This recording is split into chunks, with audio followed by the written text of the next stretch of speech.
Hello and welcome to Connect and Collaborate. I am Alex Hopkins, your on-air producer, and I'm so excited to have one of my favorite guests here with me. It's Anthony Lambatos with Footers Catering. How are you doing, Anthony? I'm doing fantastic, Alex. Thank you so much. And it's always a pleasure to be here, and very flattering. Appreciate you. Of course. Appreciate your intros all the time. Yeah, well, you're here once a month, and we get to hear about hospitality. We did a whole week with you last month, which was super exciting. That was a lot of fun, yes. It was a lot of fun.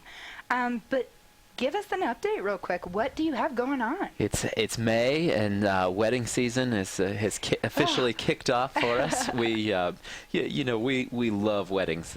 We probably do close to 200 weddings a year. Wow. And so to be part of those special days where there's so many emotions and so many, it's such an enjoyable and fun occasion that everybody's looking forward to from so many different angles that we really are excited to be part of it.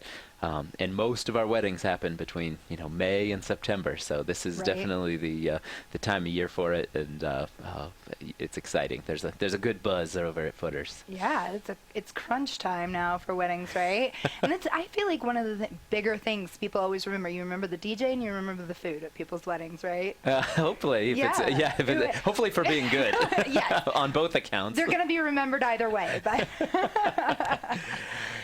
So tell me, you had something else. One of the things we're fortunate, we've established a pretty good reputation on a national level, and so we'll have consulting opportunities where clients, caterers from across the country will actually come to Footers and spend time with us, seeing how we do it and our processes. And so we had some friends from Monterey, California that came and spent 3 days with us and our team and kind of seeing the ins and outs. And it's awesome to be able to give back and to help them with what they're going through. And they're a company that's doing some really cool things and has some good growth potential. So it's a great opportunity to step away from some of the day-to-day events that we're doing and help another caterer. So that's actually really exciting for you. Yeah, I know that you guys do all these awesome trips that you have and stuff, so I'm sure you've met a ton of people over time, and so it's really exciting. Yes. Yeah. Yes. So I'm going to give us a little bit of a plug here. So every Tuesday we have our newsletter go out. So it just went out yesterday. And if you haven't had a chance to check that out, it is always on our homepage, cobrt.com. And the newsletter is full of all of our events, all of our radio podcasts that we do, and just some local, things that are going on. We just had a cybersecurity event that we did. That'll be featured. And then next week's we are going to feature the tax event that we just had yesterday. It was really exciting. We talked with a lot of small businesses on how to make the most out of the new tax reform. Very cool. That was, it was definitely an exciting event. We got a little bit of flack on social media for it, but of course, right? Move the needle, right? Exactly. People are at least noticing. That's exciting for us. So, Anthony, please introduce us. You always have great guests with you, so who do we have with us today? Yes, today is no different. One of my favorite people. I've had the opportunity to get to know Julie Mansfield for I don't know, probably 3 or 4 years. That at least we've really gotten to know each other well. We've been in a couple business groups together, but so much respect for this woman and what she brings to not only her profession, but also the people around her. She's one of the most generous people when it comes to helping others, and so it's a real pleasure to have Julie Mansfield here, managing partner of Top Tier Talent Solutions, the best recruiter in Denver. Julie, welcome. Wow, that's quite an introduction. Thank you. Yes, this is exciting. We've been friends, and I value your opinion so much, and one of my favorite topics is always hiring. I think it's a challenge for so many business owners and businesses in general. Just how do you make sure you're hiring the right people? How do you find the right people?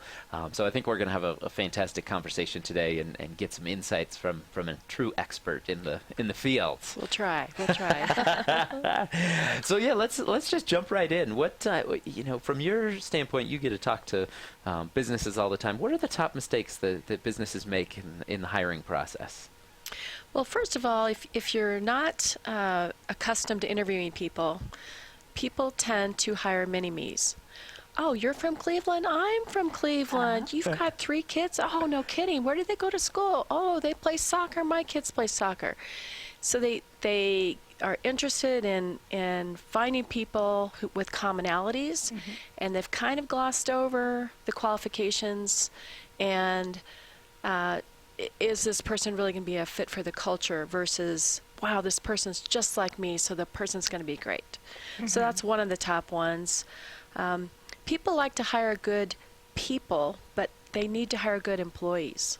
So I may be a good person, but if you put me in a room and I had to do spreadsheets all day long by myself, I would wither and die on the vine. So although I'm a good person, that's not the right fit for me. Right. So you need to make sure you're hiring for the right job. And the other thing, you need to be prepared to interview someone. You need to have a process. It's not a coffee chat. You need to know what you're going to be asking, and you need to have some thought and be prepared for that in advance. Typically, interviewing is going to be in a few stages. You're going to have, best cases, 3 interviews. And you need to have a very clear and complete job description so the candidate knows exactly what the job is. And you can be general in some ways, but you also need to be very specific so that expectations can be met and there's no surprises along the way. And then people sometimes are so keyed into their feelings, their gut feelings, their instincts, that they hire people on instinct and they're not emotional, they're not intentional about the hiring. So that's another big thing you need to avoid.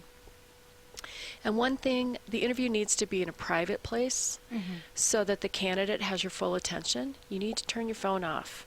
You need to make sure people aren't interrupting you constantly. You wouldn't believe how often that happens.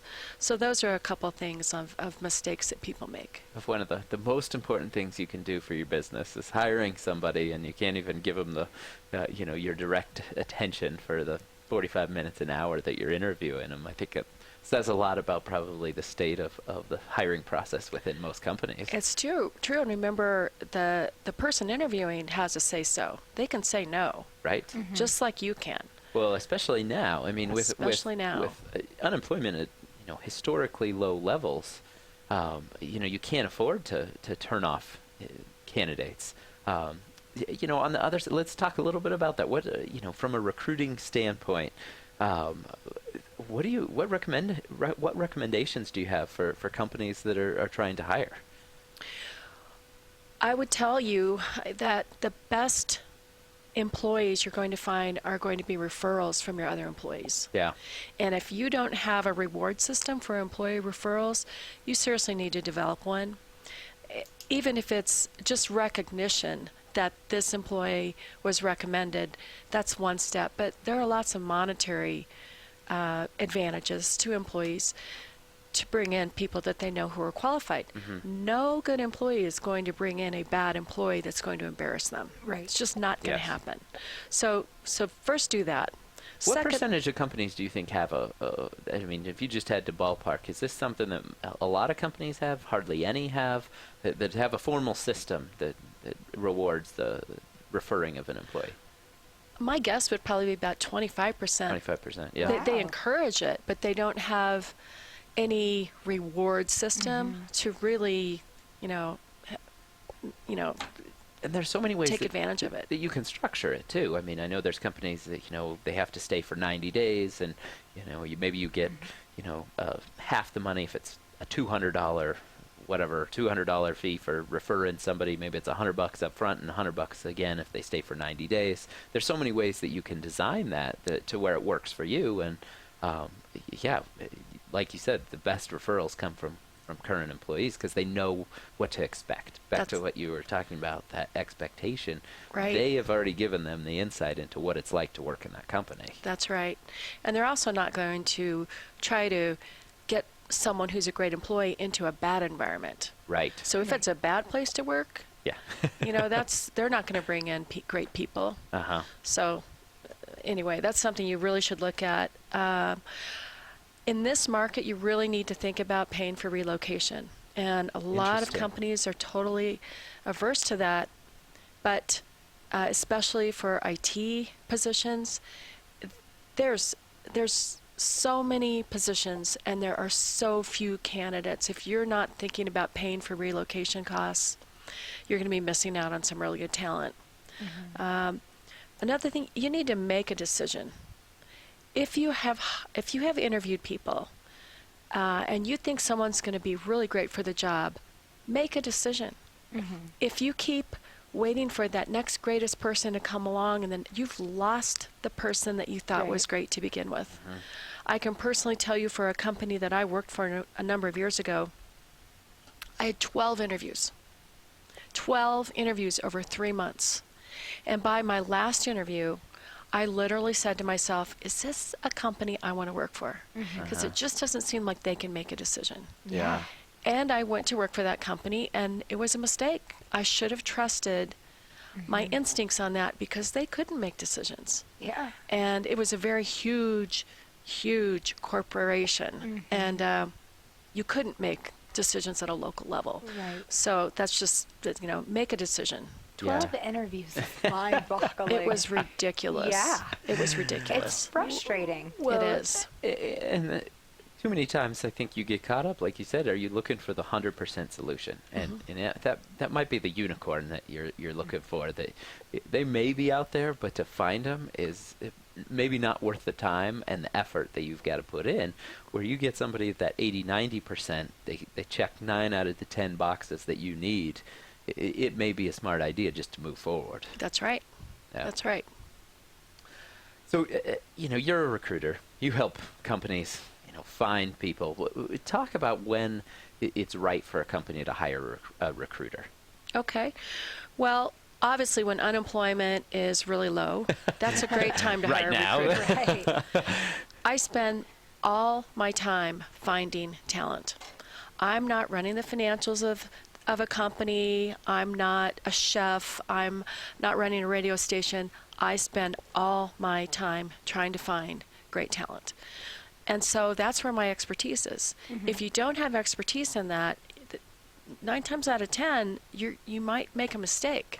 You could get really, really lucky. But if you have experience using consultants, use a recruiter, because that's what their expertise is. And some recruiters are fantastic and some recruiters aren't so fantastic. But find one that works for you, that you can have great conversations with, who understand your business, who understand the job at hand, and can really, bring great candidates to the table. And working with you, I've experienced that. That's one of the things that I appreciate. When we don't have to sift through a ton of resumes, and we don't have to sift through, those screening of the initial calls, or get into an interview that all of a sudden 5 minutes in, you're like, this is not good. And Right. I have a complex where I can't. I feel like I need to keep interviewing. Right. I can't turn somebody away after 5 minutes, even though in my head I've said no. Right. And so to be able to always have candidates that are coming in that are qualified, in my experience working with you, that was a huge benefit to us.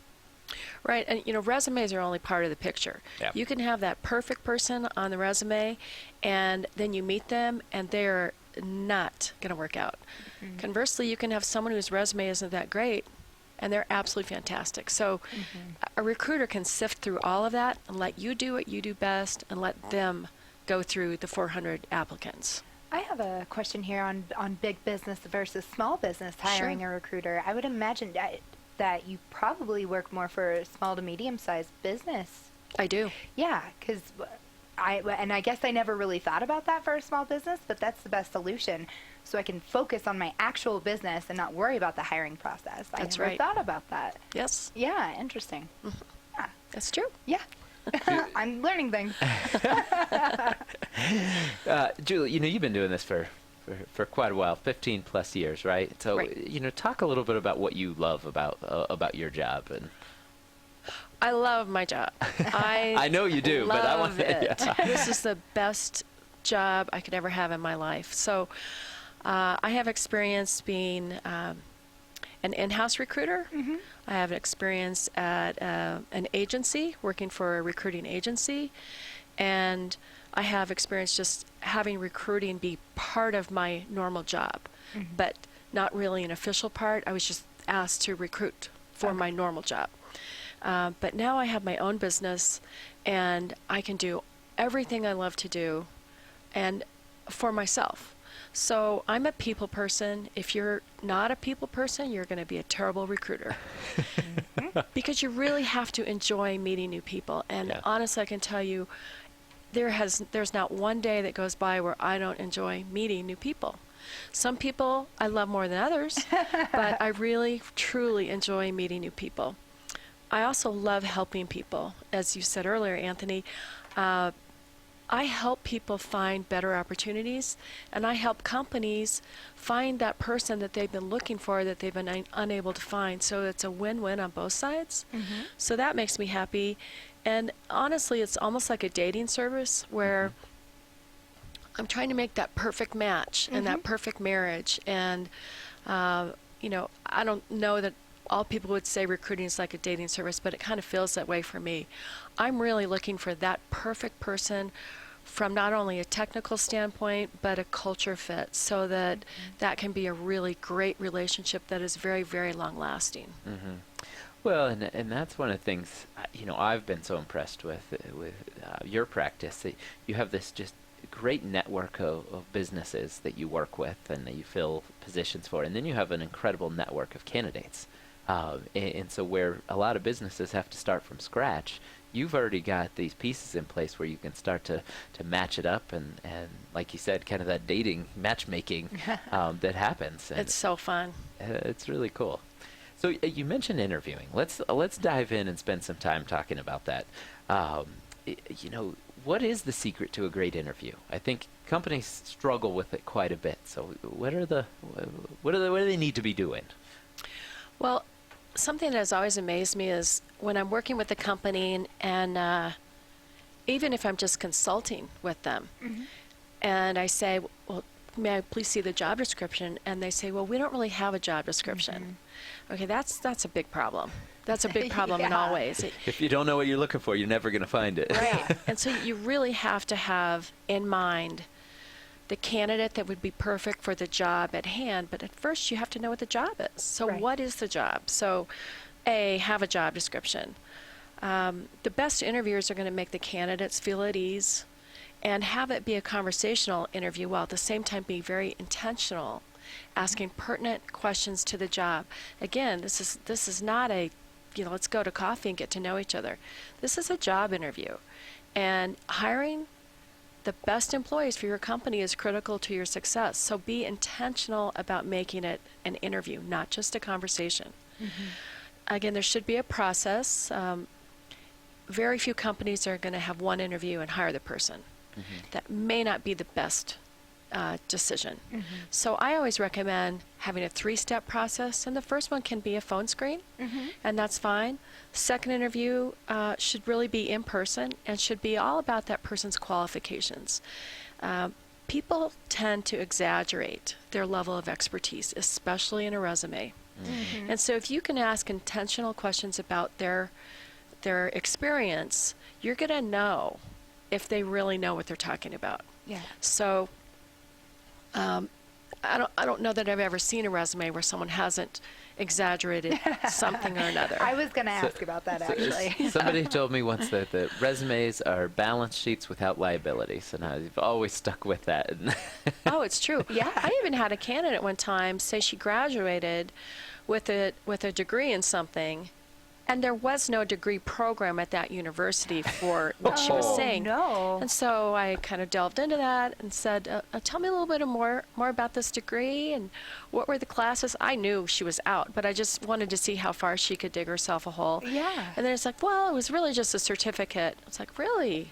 What kind of certificate did you get? Well, it was really more of just a class.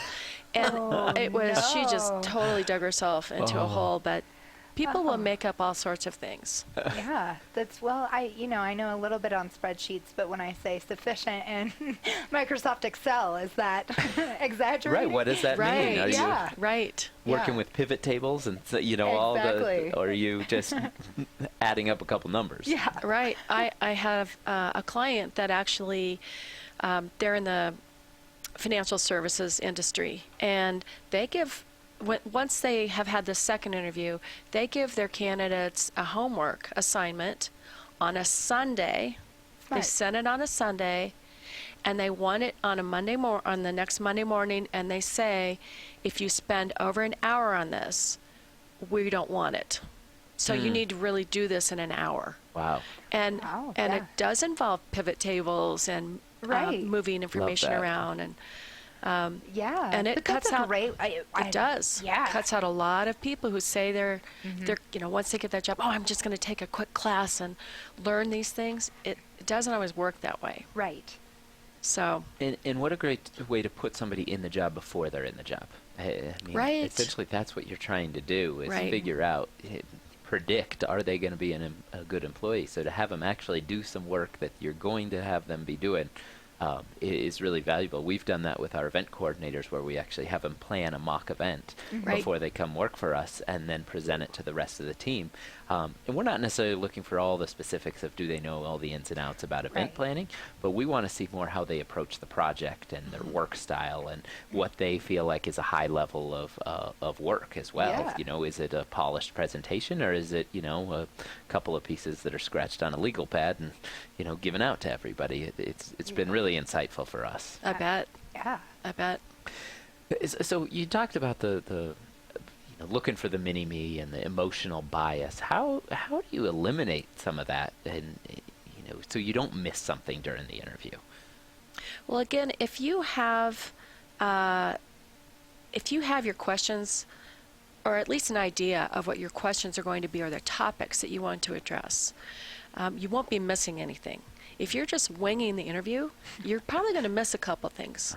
Some candidates answer with yeses and no's, and other candidates, you can't get them to be quiet. Yeah. Yeah. You ask one question, and they'll go on and on and on and on. So you kind of you're leading the interview. You have to know what you're going to be asking and what you need to listen for. So, for example, when you're interviewing a candidate, you may see that they're hopping jobs quite a bit. They're job hoppers. Well, there could be very valid reasons for that. It could be that their husband is in the service, or their wife is in the service, and they've had to move. Or it could be that they had to leave a job to take care of an elderly parent, Right. or a sick child, or there are very valid reasons. But if someone is staying in the same city and they're leaving jobs very frequently, that's kind of a red flag, and you need to get down to the nitty-gritty on what exactly is happening there. Some people may like the person that they're interviewing so much that they kind of overlook that a resume has all kinds of typos in it, and they think, it's just a typo. That's detail. Yeah. You need somebody who's going to pay attention to detail. And then you also want to find someone not only who can do the job, but wants the job. There are lots of people out there that can do the job, but would you rather hire someone who really wants the job, or someone who's burned out, who's been working for 20 years, so experienced, but is so burned out on working? Find Yes. someone who really wants that job. There's a big difference there. And then you need to have more than one person interview the candidate. It should not be a sole decision, Okay. because you may get along perfectly well with that candidate where the other person sees some red flags that you totally overlooked. So Right. have to have more than one person Yeah. interview. Yeah, too many times we're looking for reasons, I think, to hire somebody, and as opposed to looking for reasons not to hire somebody. Because, as you said, I've definitely made that mistake a number of times where you see 3 or 4 things you like, and all of a sudden they're a slam dunk, and let's hire them, and you're missing all those other things without that critical eye. Yeah, definitely. We're going to take a quick break here on Connect and Collaborate. Please be sure to stay with us. In the meantime, like and subscribe our YouTube page. We appreciate that. And for more of Anthony's shows, check out cobrt.com/radio-podcast and look up Anthony Lambatos. We will be right back here on Connect and Collaborate. Thank you. Welcome back to Connect and Collaborate. Once again, I'm Alex Hopkins, your on-air producer, and we have with us Anthony Lambatos. He is the owner of Footers Catering. It's a second-generation business, and they're in the midst of wedding season, but right now we are talking about hiring great employees, right? Yeah, something that's top of mind for I think many businesses here in Colorado. Yes. With unemployment so low, it's continually one of the challenges that I hear from business owners of finding. I got to find great people. Right. I would hire more. I can't find them. And so I think it's something that's really important for companies to hone in and get good at. And so today we've got Julie Mansfield, an expert in the industry of recruiting and finding great people for those companies. So a potential great resource, not just from a knowledge base, but also for companies that are having trouble doing it themselves. Another option for them to look at. So welcome. Thanks for being here, Julie. You're welcome, Anthony. And sharing your wisdom and knowledge with us. Thank you. We left out the last segment talking about interviews, so I want to continue on with that because that really, I think, is the crux. That's your opportunity to get to know the candidate and make that decision. Talk about some of your favorite questions to ask during the interview. I know, Google goes kind of crazy with some of their questions. And I have some examples of those. So curious to hear what you think are some great questions to ask. Well, the first question I always ask is the question that I think everybody always asks, but tell me about yourself. Yeah. Tell me about yourself. Some people will go on and on and on and on, and some people will tell you the basics, the basic, and they'll only talk about their work. And they go right into trying to fill the job. And you really want to know if this person can actually have a conversation with people. So tell me about yourself. The next one that I love that tells me a lot about candidates, tell me about this company. Nice. That is a Because good if they one. haven't spent the time looking on the website or Googling it or whatever, and they don't know about the company, that's a red flag because they're being lazy. Right. Well, and for us, I know at Footers, you mentioned in the first segment of people wanting the job. We want people to be just as excited about the opportunity as we are about them. And so I agree. I think that's crucial that they've done some homework and they're almost interviewing us as much as we're interviewing them. That's right. And then describe your understanding of this position and why do you think you'd be a good fit for it? Yes. And that's another thing. Have they really looked at the job description? And why do they think they're going to be able to fit in with that? So if they don't know the job description or the position, that's not your person. Yeah. Right. End it. A good candidate is going to deliver confident and relevant answers, and they'll be able to summarize their experiences and tell you exactly why you should be hiring them. And that's in one of the first couple questions that you're going to ask. Interviews, they're trying to sell themselves. So you're aware of that. But they should be able to sell themselves. Yep. Well, I think that opens the door for some humility, too. I can point to a couple of candidates that during that question that I had with them, they said, here's something that I've never done before, but I feel like I can do it because of these reasons. Right. And they were very open and honest about that piece. And then others that just try to gloss over it and paint this pretty picture. And it's like, I'd much rather you be honest with me about that. Exactly. I like... tell me about someone you've worked for in the past who inspired you. Yes. Ooh, I like that. Love that. And that's going to tell you quite a bit about what they value, what kind of culture they like, Yeah. and what's meaningful to them. So you're really getting more into the nitty-gritty of their personality. And then I like to ask for conversational examples of their work.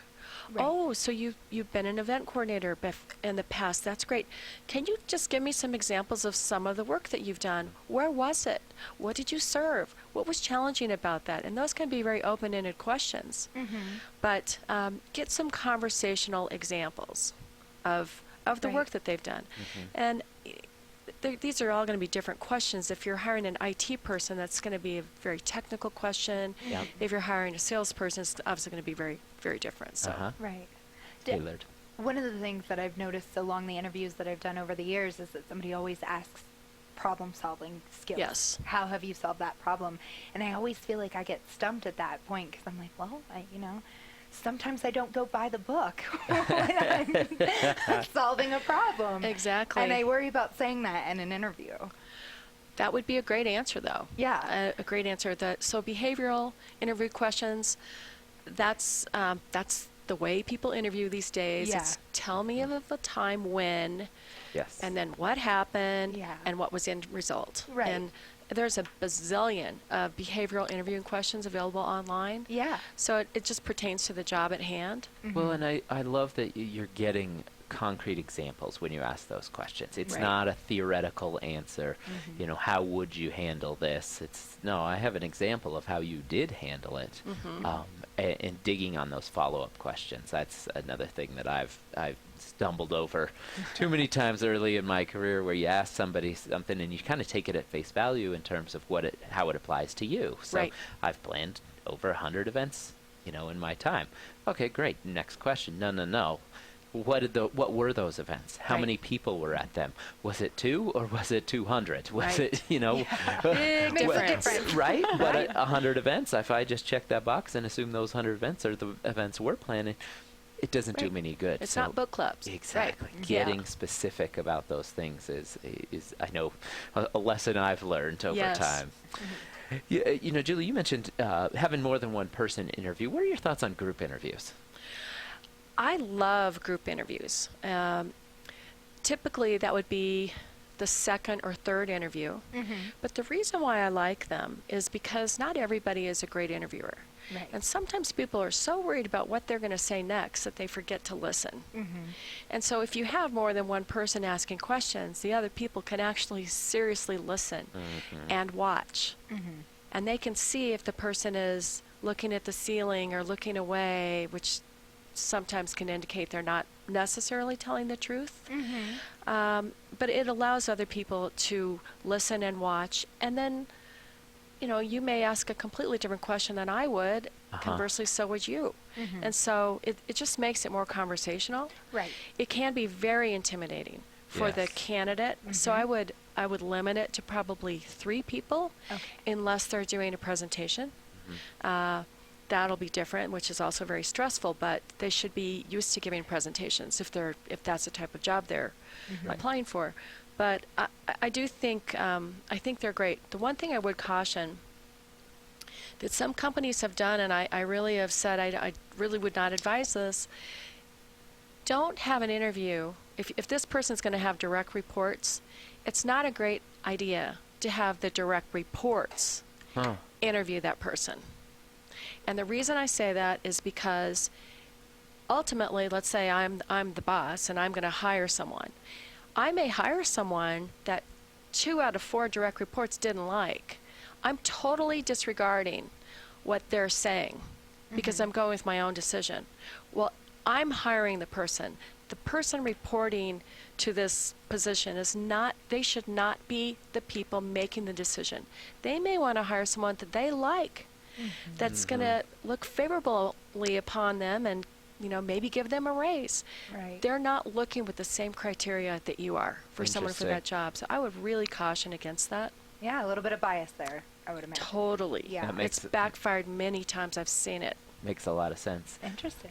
On the you know, flip side, what we've seen at Footers, you know, with having the group interviews is, you know, other people now have buy-in to that Right. hire. Right. And I'm trying to think back. I don't think we've had the direct reports ever be in on that process, so it's a good reminder for me. But the coworkers and the peers that they're going to be working alongside, all of a sudden, when they've, you know, bought in and said yes, they're invested in their success within the company and are going to go that much further to help them be successful once they do get hired. We've found that to be really beneficial, and our people love being part of some of those group interviews. Right. And sometimes what I would suggest in that would be a lunch. It's not an interview. It's a get to know Right. this person That's good. Right. Yes. type of situation. It's not an interview. Interesting. And, you know, one of the tools we use is we have this metric because what we're finding is after every group interview, somebody would be like, well, what'd you think? You know, well, I liked her. yeah, I liked her too. Yeah, I liked it. And all of a sudden, like, everybody likes her, and let's go hire her. And so you have to score people on these 5 criteria that, Exactly. that result to it. And we go around the table, and everybody says, 4, 6, 2, 8, whatever. And all of a sudden, now you can have an in-depth conversation about, okay, well, why'd you put an 8 here? Well, I saw this, this, and this. Why did you put a 2? Well, I didn't think this. And all of a sudden, it's a different conversation than just like, I liked her. Right. We can really talk about some concerns that we have, or some, things that people potentially missed. Yes. Talk about some, unique things that you've seen happen during the interview process. Good, bad. What are companies doing right and wrong? Well, so for sales positions, I'm going to go over some kind of funny things. But Okay. For sales positions, one company brings in, literally, the person walks out of the office and brings in something in a bag, and they put it on the table, and what they took out was a rock that was painted red, and it had a nail sticking out of it. This was for a telecommunications company. Okay. Okay, but this person had to literally go door to door to door to try to sell people on coming on board with this company. And so they said, Sell me this rock. Sell me the rock. sell me the rock. Sell me whatever you think this is. And it was amazing to see how some people would just die on the vine. Oh, yeah. They didn't know what it was. They couldn't describe it. They couldn't talk about any of the features of this red rock with the nail. Yeah. And then other people would go absolutely crazy, and you could just tell who was going to be great and who was really not going to be so great. Right. That's fun. So that was one example.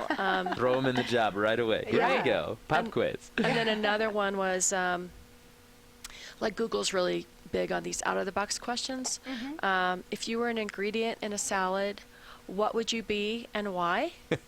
And so some people will answer, well, I'd be a chicken salad. Okay, well, A, they didn't listen to the question, Yeah. and B, they didn't follow instructions. Right. Okay. And then other people will say, maybe it was an administrative position. And, you're not asked a question like that often. So, well, I'd be the dressing because I would want to hold the whole salad together. That's a great answer for someone in that. Right. A salesperson might want to be the fiery cherry tomatoes or something because they're bright and they want to be on top and they want to be Yeah. noticed. And so you're looking for something, but really what you're looking for is how quickly can that person think. Right. Okay, and then another one that Google asks, what would your pet say about you if asked for a reference? That's good. I know. So some of the questions can be out there. Again, if it's a technical position or a sales position involving presentations, you might want to assign a homework. You might want to assign a homework thing, Yeah. and like a financial analysis, Yeah. or a sales plan, and or a presentation. So please sell me Yeah. an event. Yeah. What So that looks like. That's fun. Those are Those fun are things. fun. I got a couple new questions for my interviews. Julie, let's move to a topic that's near and dear to my heart: creating a great place to work. It's something that April and I really set out to do when we bought Footers. So curious from your standpoint, you get to talk to a lot of companies, and I really appreciate that you work primarily for companies that you respect and don't work for companies that you wouldn't endorse for a candidate to go work for. That's right. Which I don't think is true of all recruiters, when Not- it's just plug, yes. plug people in. So what do you think it takes for a company to create a great place to work? Well, a number of things. I work with a lot of people at diverse age ranges. So I work with some people right out of college, and I work with people that are in their 60s. And creating a great place to work is a great place for everyone. So you don't want it to be a place, there's one company that wants to have loud, blaring music all the time. That's not going to work for everybody. It's going to work for a certain subset, but not for everybody. So the number one thing, and Anthony, you're the expert at this, is appreciating and recognizing people. And it doesn't have to be monetary. a thank you or a recognition in front of people's peers is so important. It makes goes so people far. work. It does. It makes people want to do better. So that's the number one thing. I would also say make sure your people are challenged. No one wants to go to work and be bored. No one. Yeah. No one. And I've yet to meet anybody that likes to be micromanaged. Who wants to be micromanaged? Who wants that? No one wants that. So give people a little bit of rope. I always encourage companies to have a culture team. And that team should be with all levels of employees, not just people Senior who want to be leadership, on it, yeah. but people, it should be an honor to be part of the culture team. Yeah. And that team should represent all age groups and all interests and find out what really works for that company. You know, some companies want to have volleyball games every Friday night. Well, that may not work for a CPA firm. You know, some companies may want to have, bring your pet to work and dress them up. It's not going to work for every culture, Right. or every company. A big thing about a great culture is be transparent. Yeah. Let the employees know Yep. what is going on. Don't let everything be top secret.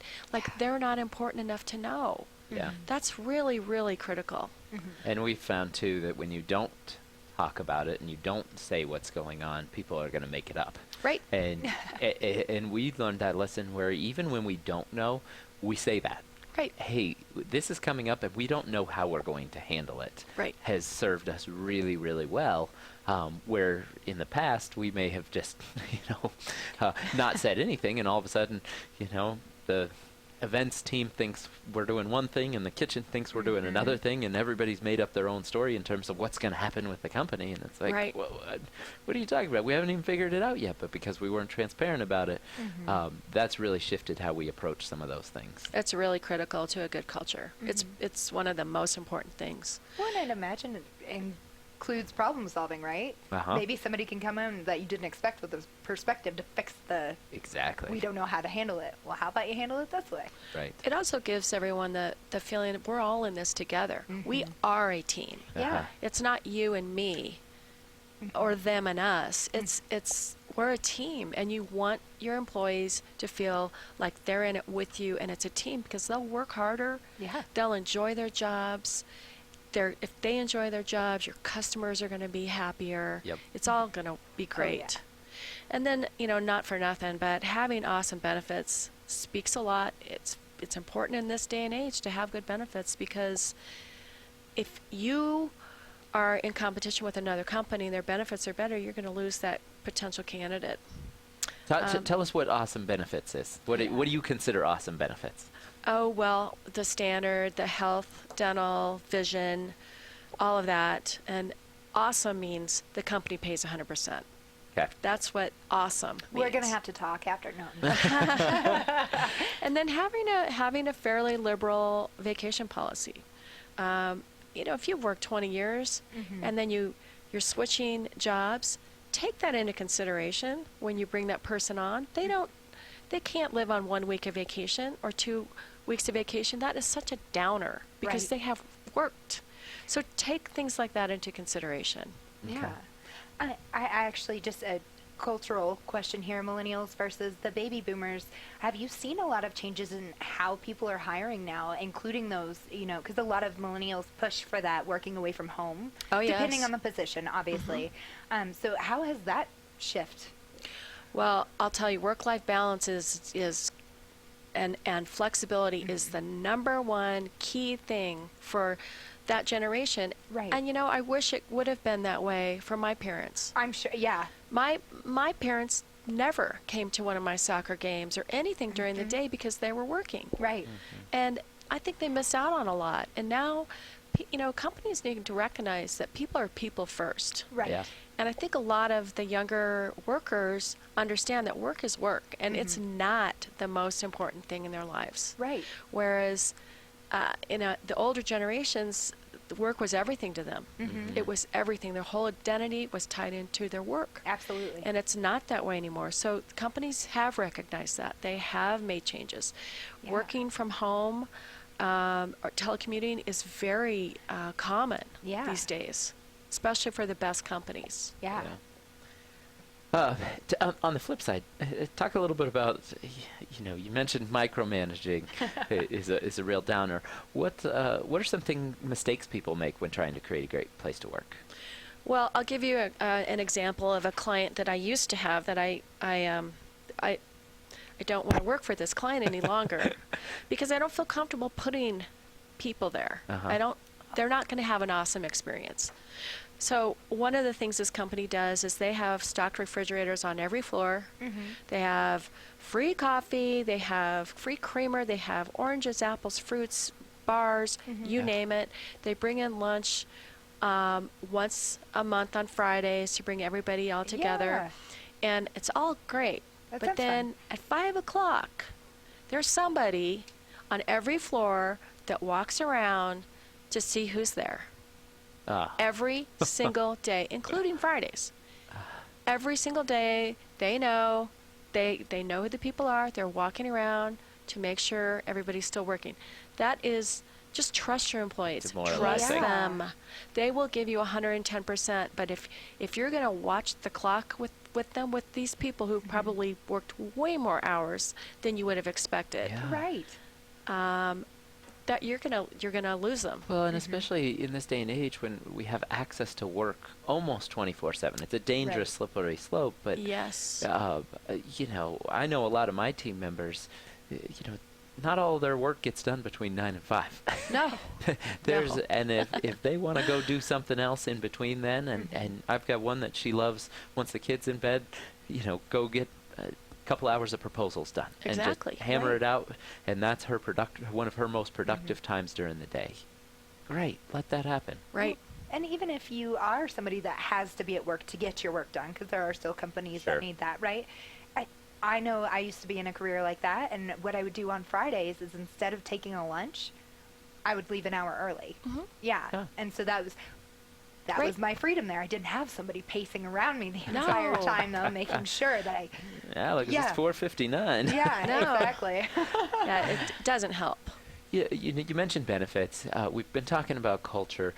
Julie, talk a little bit about, in your opinion, what's the most important thing that candidates are looking for in that job? Is it the pay? Is it the benefits? Is it the culture? Where did all these kind of fit together? I know they're all important, but if you could kind of stack them up of here's where you really should focus, or put a little extra emphasis, what would you recommend? Well, that's a tough one, but I'll tell you, pay is really important, that you pay market rate. Market rate. Right, market rate or above. But if Okay. you don't, you're not going to have happy employees. That's something that you really do need to focus on. And then you need to focus on the work-life balance, flexibility, and trust. Because if you don't create that environment of trust, you're not going to have employees that are going to want to put in all that extra time. You want to promote opportunities and make sure that your employees are challenged. Have a vision for them. And a path for growth. And a path for growth. That's exactly right. Julie, if people want to get in touch with you, where can they find you? The best way to get in touch with me is via email or my phone number. My email is julie@toptiertalentsolutions.com, and my phone number is 303-888-6474. Awesome. Julie, thank you for being my guest today. This has been a great conversation, and I appreciate you taking the time. Oh, totally my pleasure. Thank you. Yes, thank you so much. And once again, be sure to like and subscribe to our YouTube page. We appreciate that. Give Julie a call if you need to be hired, or if you are looking to hire someone, I should say. That is both. Yes, either one. Give Julie a call, and check out more shows with Anthony Lambatos at cobrt.com/radio-podcast. Thank you so much. It's been a pleasure having you on Connect and Collaborate today. Thanks, Alex. Thank you. See you next month. Yes.